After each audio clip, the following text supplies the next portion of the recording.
आगे बढ़ते हुए बड़ी खबर जो है वो झारखंड की सियासत से जुड़ी हुई है, हेमंत सोरेन से जुड़ी हुई है। हेमंत सोरेन जो एक बार फिर से कोशिश में रहेंगे कि राहत मिल जाए। सुप्रीम कोर्ट से सोरेन को फिलहाल राहत नहीं मिली है, ये बड़ा अपडेट है इस वक्त का।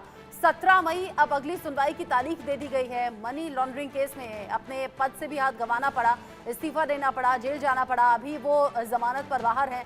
ईडी की गिरफ्तारी को सोरेन ने चुनौती दी है। पहले लोअर कोर्ट में ये मामला पहुंचा, लेकिन वहां से जब झटका लगा तो उस फैसले को चुनौती देते हुए सुप्रीम कोर्ट में याचिका लगाई गई थी, लेकिन आज राहत नहीं मिली है। अगली जो सुनवाई की तारीख है वो 17 तारीख है।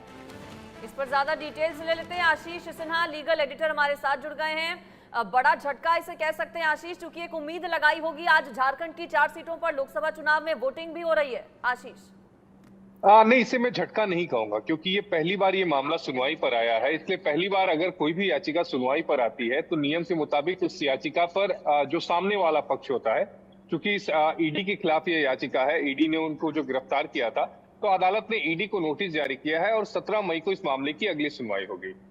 जो आज मामले की सुनवाई हुई, जब सुप्रीम कोर्ट ने कपिल सिब्बल से पूछा कि क्या हेमंत सोरेन के पास कोई जमीन है, तब कपिल सिब्बल ने कहा कि हेमंत सोरेन के पास कभी कोई जमीन थी ही नहीं जिस जमीन के घोटाले का आरोप लगाया गया है।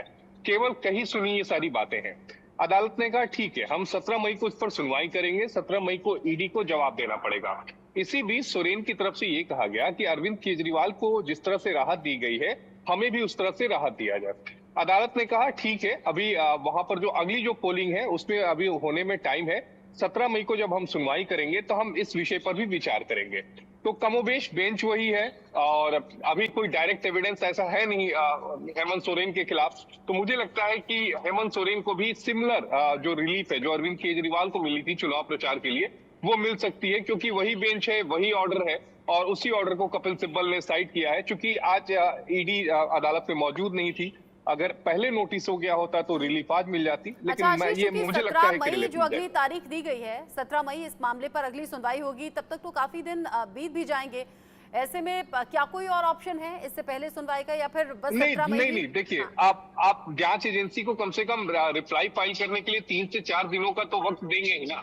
अमूमन अगर कोई दूसरा मामला होता है तो अदालत उसमें 1 हफ्ते या 2 हफ्ते का समय देती है। अगर हम मनीष के ही केस को ले ले जो दिल्ली हाई कोर्ट में इस समय है, तो उसमें अदालत ने 2 हफ्ते का वक्त दिया, बाद में 2 हफ्तों का वक्त और दिया, उसे एक्सटेंड कर दिया, यानी 4 हफ्तों का वक्त दिया। लेकिन चूंकि यहाँ पर चुनाव प्रचार के लिए जाना है, इसलिए अदालत ये कह रही है कि हम जो इंटरिम बेल है, जो चुनाव प्रचार के लिए आप मांग रहे हैं, उस पर 17 तारीख को कंसीडर कर लेंगे। दरअसल रचना ये जो सप्ताह चल रहा है, 17 तारीख को अगर ईडी जवाब दे देती है तो क्या फैसला आ जाएगा 17 तारीख को, ऐसा माने हम? नहीं, देखिए इंटरिम बेल पे तो फैसला आ जाएगा, इंटरिम बेल पे उसी दिन फैसला आ जाएगा, क्योंकि ये लास्ट वर्किंग वीक है सुप्रीम कोर्ट का। इसके बाद सुप्रीम कोर्ट गर्मियों की छुट्टियों के लिए बंद हो जाएगा। हालांकि वेकेशन बेंच बैठेगा, लेकिन ये जो कॉम्बिनेशन बैठी है जस्टिस दत्ता के साथ, ये कॉम्बिनेशन जो बैठी है वो कॉम्बिनेशन नहीं बैठेगी। तो मुझे लगता है कि 17 तारीख को ही इंटरिम ऑर्डर जो है वो पास हो जाएगा। सब कुछ ईडी के जवाब पे डिपेंड करता है, क्योंकि सिब्बल ने केजरीवाल के जजमेंट को साइड किया है और केजरीवाल को भी जो इंटरिम रिलीफ मिली थी वो यही जस्टिस संजीव खन्ना और जस्टिस दीपांकर दत्ता की बेंच ने दी थी। तो ऐसे मामलों में अदालत किसी एक व्यक्ति के लिए दूसरा नियम, किसी दूसरे व्यक्ति के लिए दूसरा नियम लागू नहीं करता है। बहुत कम पॉसिबिलिटीज हैं राहत की हेमंत सोरेन को। नहीं, अंजलि, राहत की तो 100% पॉसिबिलिटी है, क्योंकि बेंच वही है, जजमेंट वही है, जजमेंट साइड किया गया है। लेकिन आप कह रहे हैं और कि हेमंत सोरेन के साथ कंसीडर नहीं किया जा रहा, फिर ऐसे में कैसे?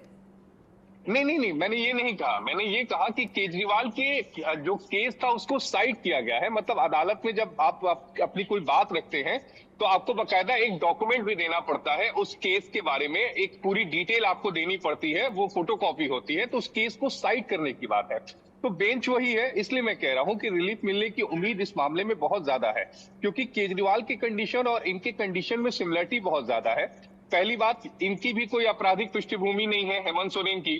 दूसरी बात, ये भी अपनी पार्टी के प्रमुख हैं। तीसरी बात, इन्हें भी चुनाव प्रचार करने जाना है। चौथी बात, ये भी अपने पार्टी के जो मेन स्टार कैंपेनर हैं वो हैं। तो ये सारी चीजें सिमिलर हो रही हैं, मामला एक जैसा है, इधर करप्शन का है, इधर भी करप्शन का है। तो मुझे लगता है कि कुछ दिनों के लिए अंतिम जमानत मिल सकती है, हालांकि तय कोर्ट को करना है। अच्छा, आपने कहा कि कोर्ट को तय करना है, लेकिन अनुमान ये है कि राहत मिल जाएगी, क्योंकि वही बेंच है, वही इसी तरीके का मामला और इससे पहले कोई आपराधिक रिकॉर्ड एज सच है नहीं। लेकिन क्या जिस तरह से अरविंद केजरीवाल को सिर्फ 1 जून तक के लिए ये राहत मिली है, बहुत लंबा टाइम नहीं होगा, कुछ इसी तरह की डेट्स या इसी तरह के दिन दिए जाएंगे अगर ये राहत मिलती है, ये मानकर चले? बिल्कुल बिल्कुल, आप ये तय मान के चलिए कि अगर इस सब जो अरविंद केजरीवाल के जजमेंट में जो रिलीफ दिया गया है, उसी काइंड ऑफ रिलीफ में अगर दूसरे पॉलिटिशियन को भी रिलीफ मिलती है तो वो भी 1 जून तक होगी।